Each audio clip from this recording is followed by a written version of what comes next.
पश्चिम बंगाल में ममता बनर्जी की 15 साल की सत्ता को उखाड़ फेंकने के बाद अब बीजेपी की ओर से भगवा लहराने की पूरी तरीके से कवायद नजर आ रही है।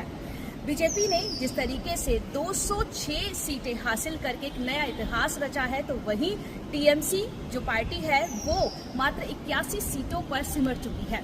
बीजेपी की ओर से ये नया ऐतिहासिक अध्याय जो है वो अब शुरू हो चुका है। ऐसे में अब ये सवाल उठ रहे हैं कि बीजेपी की ओर से मुख्यमंत्री का सेहरा किसके सिर पे बनता है, जिसमें से सबसे बड़ा जो नाम है वो शुभेंदु अधिकारी का सामने आ रहा है। क्योंकि जिस तरीके से पिछली बार केंद्रीय गृह मंत्री अमित शाह पश्चिम बंगाल आए थे और जब उनसे सवाल किया गया था मुख्यमंत्री के पद के लिए, तो उनकी ओर से यही साफ तौर पर कहा गया था कि जो अगला मुख्यमंत्री होगा, अगर बीजेपी का वो बनता है तो पूरी तरीके से बांग्ला भाषी होना चाहिए, बंगाली संस्कृति से होना चाहिए और बंगाल की राजनीति के तमाम जो मापदंड है वो उसको आने चाहिए। इन सभी मापदंडों पर शुभेंदु अधिकारी पूरी तरीके से खरे उतरते हैं और जिस तरीके से उन्होंने ममता बनर्जी को एक कड़ी टक्कर दी थी, कांटे की टक्कर दी थी, चाहे 2021 के नंदीग्राम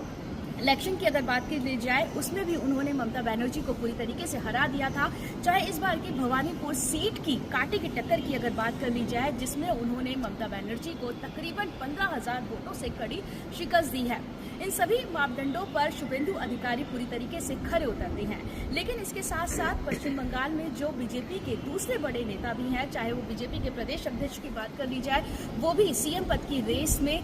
नजर आ रहे हैं। इसके साथ साथ जो दूसरे बड़े नेता भी हैं बीजेपी के, वो भी सीएम पद की रेस में आगे उनके नाम चल रहे हैं। लेकिन पूरी तरीके से जो तमाम समीकरण है वो शुभेंदु अधिकारी के नाम पर खरे उतरते हैं। फिलहाल आने वाले दिनों में क्या होता है, सीएम का पद किसको मिलता है, ये देखना काफी दिलचस्प होगा।